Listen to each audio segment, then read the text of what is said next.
সরকারি বেসরকারি খাতের দুর্নীতি দমন এবং রাষ্ট্রীয় অপচয় রোধে নজিরবিহীন কঠোর পদক্ষেপের ঘোষণা দিয়েছেন ইন্দোনেশিয়ার প্রেসিডেন্ট। কাগজে কলমে ভুয়া মুনাফা আর বাস্তবে শত শত কোটি টাকার লোকসান, রাষ্ট্রীয় অপচয় ও চরম দুর্নীতি রুখতে ইতিহাসে নজিরবিহীন সিদ্ধান্ত নিল দক্ষিণ পূর্ব এশিয়ার বৃহত্তম অর্থনীতি ইন্দোনেশিয়া। প্রেসিডেন্ট প্রাবো জানান, ইন্দোনেশিয়ায় বহু অনুৎপাদনশীল রাষ্ট্রীয় প্রতিষ্ঠান রয়েছে, যেগুলো কাগজে কলমে মুনাফা দেখালেও বাস্তবে লোকসানে চলছে।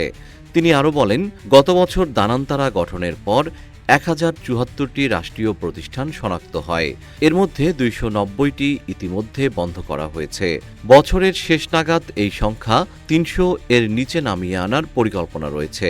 প্রাবো এই উদ্যোগকে বিশ্বের অন্যতম বৃহৎ কর্পোরেট পুনর্গঠন বলে উল্লেখ করেছেন। অপ্রয়োজনীয় ব্যয় কমিয়ে ইতিমধ্যে 50 ট্রিলিয়ন রুপিয়া বা প্রায় $2.8 বিলিয়ন সাশ্রয় হয়েছে। বছরের শেষ নাগাদ সাশ্রয়ের লক্ষ্য 70 ট্রিলিয়ন রুপিয়া।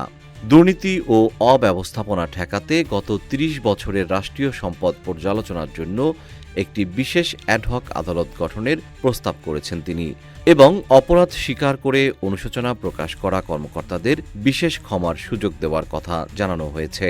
এদিকে ট্রান্সপারেন্সি ইন্টারন্যাশনালের 2025 সালের সূচকে 100 এর মধ্যে মাত্র 34 স্কোর পেয়েছে ইন্দোনেশিয়া। তেলের দাম ও মূল্যস্ফীতির চাপে দেশজুড়ে চলমান বিক্ষোভেও দুর্নীতি বন্ধের দাবি জোরালো হয়েছে।